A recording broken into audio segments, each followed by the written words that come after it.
assim, eu acho que o cenário do Brasil te resume de uma maneira muito simples, sabe? É o pior cenário que tem. É o cenário de oferta ruim e demanda ruim. Uhum. Aí você compara os Estados Unidos está num momento de oferta boa e demanda boa. Então é um cenário que está todo mundo ganhando dinheiro nos Estados Unidos hoje, sabe? E o Uhum. consumidor realmente tem menos, ele sofre menos com o preço de alimentos, então ele absorve muito mais fácil isso.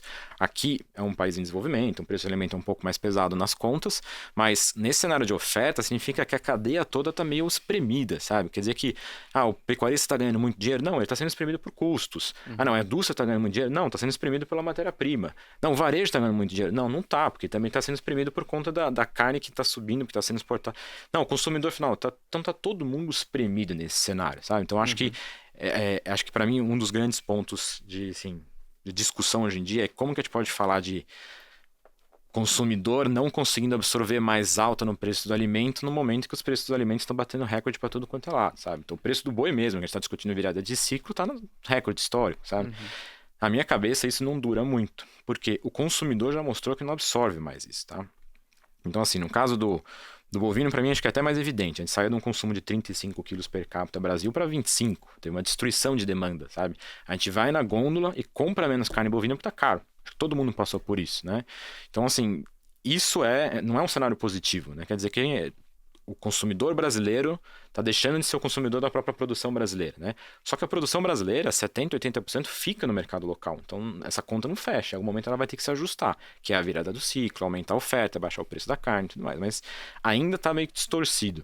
E no caso de frango e suíno, é mais difícil ainda, porque não é só o animal vivo ajustar nessa conta.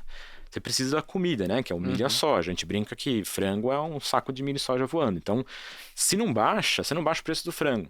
E se você não consegue subir o preço do frango para corrigir, porque o consumidor não absorve mais, é o que a gente vê hoje. Setor hoje de aves e suínos, quem compra milho e soja hoje, quem vende frango e suíno hoje, negativo. E Uhum. negativou muito rápido e muito forte. Tá? É um cenário que, assim, na prática, quanto tempo dura um cenário desse, né? Quanto tempo as empresas aguentam carregar uma margem negativa por tanto tempo? Não estou dizendo que BRF e Seara estão negativas, porque elas têm estoque de grãos, posição de hedge, tem exportação, acesso a canais de maior valor agregado, mas também não está no cenário confortável. E Uhum. acho que é isso que a gente viu na bolsa hoje. Então, assim, milho e soja já estavam caros, toda essa revisão de safra que a gente comentou, tá? Vem esse risco Rússia e Ucrânia, então sobe mais ainda risco para milho, isso mexe com o mercado mundial todo de Uhum. grãos.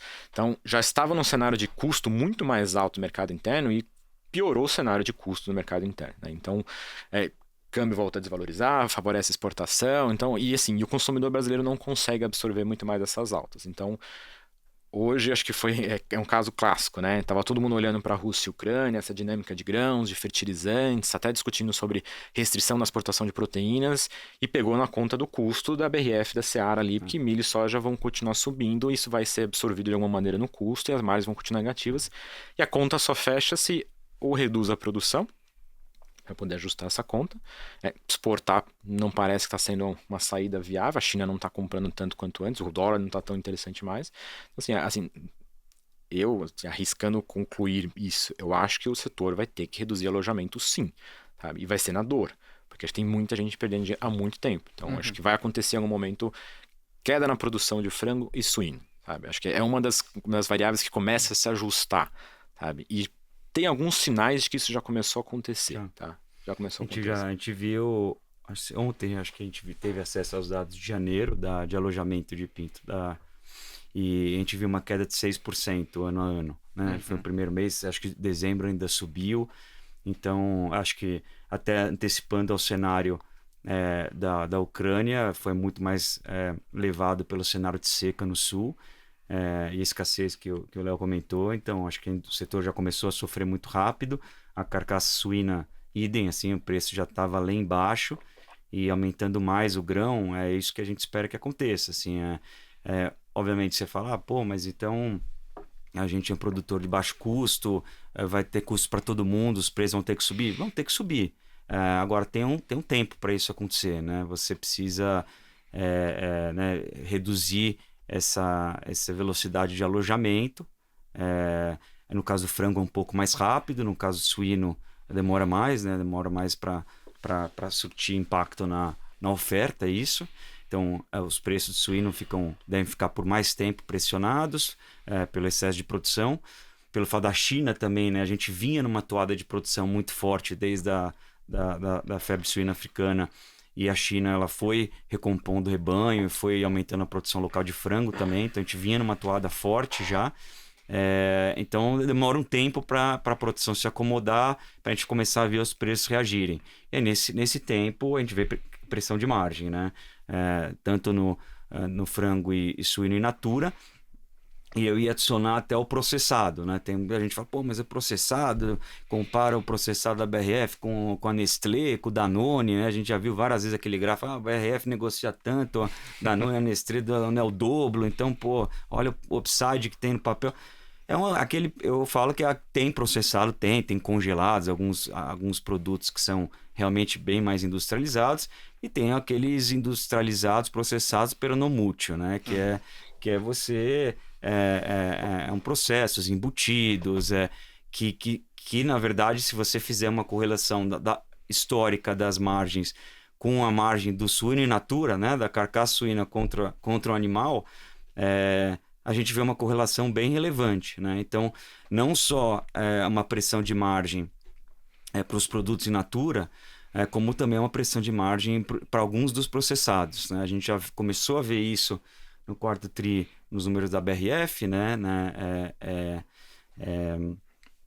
Olhando margens no Brasil. E aí, acho que olhando para frente, a gente vê essa pressão de custo e a gente vê essa já perda do ímpeto um pouco do repasse de preço que a gente começou a ver no quarto tri pela situação do Brasil, do consumidor brasileiro e tal. Então, acho que é um cenário de curto prazo ruim, né? E a gente tende a ver alguma melhora na medida que se ajusta a produção, talvez a partir do segundo semestre desse ano as margens voltando, mas a gente prefere, e foi até então tem evitado um pouco da exposição aqui, né, aos integrados, né, no caso de BRF. E até acho que é um ponto que vale lembrar, né? A BRF está sofrendo? Sim, né? Esse Seara com certeza também, e eu acho que todo e qualquer produtor de frango e suíno no mundo deve estar sofrendo hoje também, sabe? Pegar o produtor de suíno da China hoje, tá negativo, sabe? O produtor da Alemanha, teve febre suína africana na Alemanha também, fecharam as exportações, na Europa toda, tá perdendo dinheiro.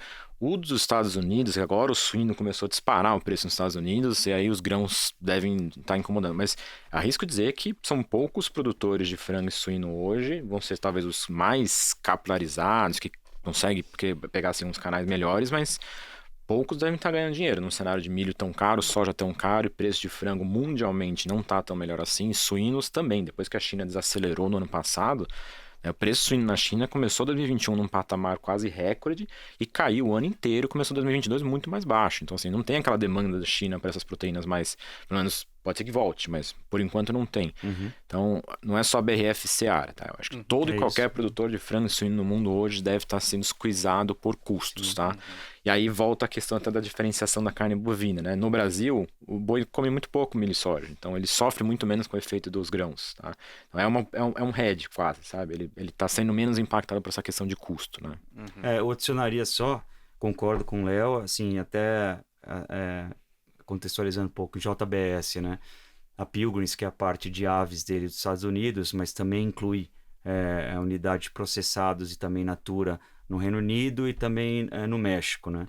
A gente vê as margens na Europa, elas já foi super negativa no último trimestre, não é a maior parte da exposição da empresa, a maior parte é Estados Unidos, México também, as margens já cedendo dos níveis bem altos que a gente viu ano passado, meio atípico.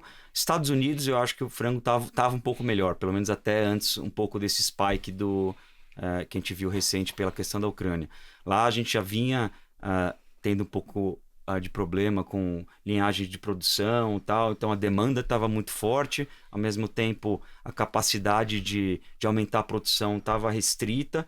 A gente começou com os preços de frango, de corte de frango super altos. Então, margem de frango nos Estados Unidos terminaram o ano e começaram esse ano bem forte. A gente estava um pouco mais tranquilo e a gente, como eu falei, o cenário de repasse é um pouco mais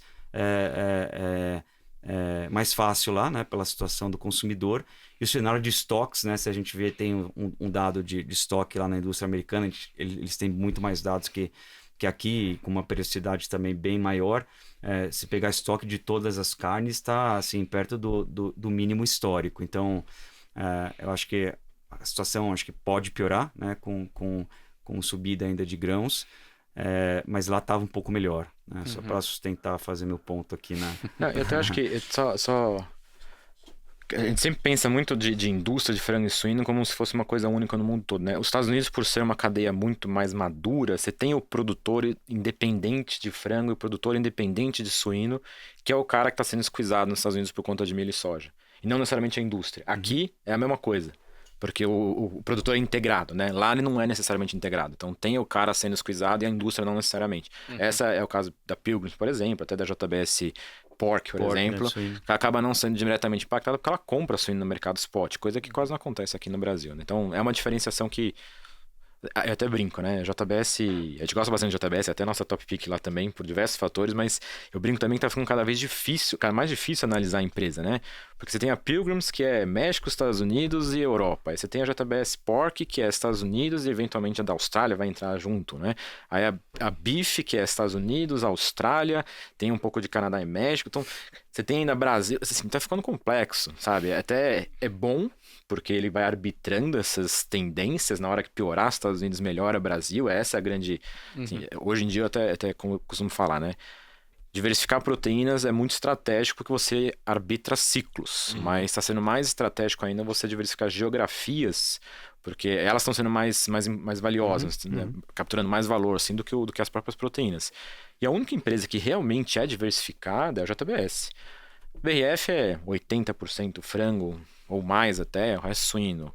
Minerva 100% carne bovina, Marfrig 100% carne bovina. Em JBS tem frango, suíno, carne bovina, pescado, que as outras quase não tem. Então, assim, diversificação de proteínas é muito estratégica, diversificação geográfica vamos brincar aqui, né? É um inferno para nós analistas, porque cada um tem um ciclo diferente, tá? E sim, eu até brinco, né? Eu acho que um dia a JBS vai começar a passar menos informação, sabe? Para você sentir menos o efeito de ciclo de cada cadeia e começar a dar um passo atrás e ver que tem menos ciclos no consolidado deles, assim, sabe? Que eu acho que é uma grande expectativa deles, né? Mas o ciclo dessas proteínas não tem uma correlação alta? É muito diferente entre eles? Quando você tem um choque mundial de preço de grãos, você costuma ter uma certa... Você força um pouco as correlações, né? Mas quando num cenário um pouco mais acomodado, aí não. Você tem nos Estados Unidos uma dinâmica de oferta e demanda diferente da oferta e demanda do Brasil, da Austrália, Europa.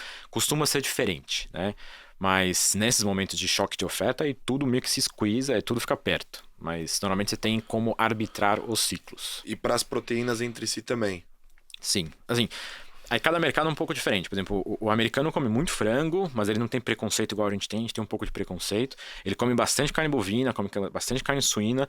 O brasileiro, por exemplo, ele come muita carne de frango, com um pouco de preconceito, agora menos carne bovina e muito pouco carne suína. Então, você tem que ver a correlação das três proteínas, assim, sabe? Então, na hora que a carne bovina sobe muito, ela primeiro joga o consumo para onde? Primeiro para que a gente chamava de carne de segunda, carne dianteira. O segundo momento vai para frango. O terceiro momento vai só para suíno. Então, depende muito do perfil de consumo. Tá? A China, por exemplo, é o maior consumidor de carne suína. A carne bovina é muito pouco que eles consomem. Per capita é 5 quilos. O Brasil é 25 com queda, era 35. Os Estados Unidos é mais de 30. A gente brinca que a Argentina era 40 e tantos quilos. Era mais de 50, agora é uns 40 e tantos. Então, assim, a 5 quilos per capita, você não tem os mesmos choques de efeito no consumo, sabe? Pesa menos no bolso. Não é todo mundo que vai comprar carne bovina na China todo dia. Então, sofre menos. A gente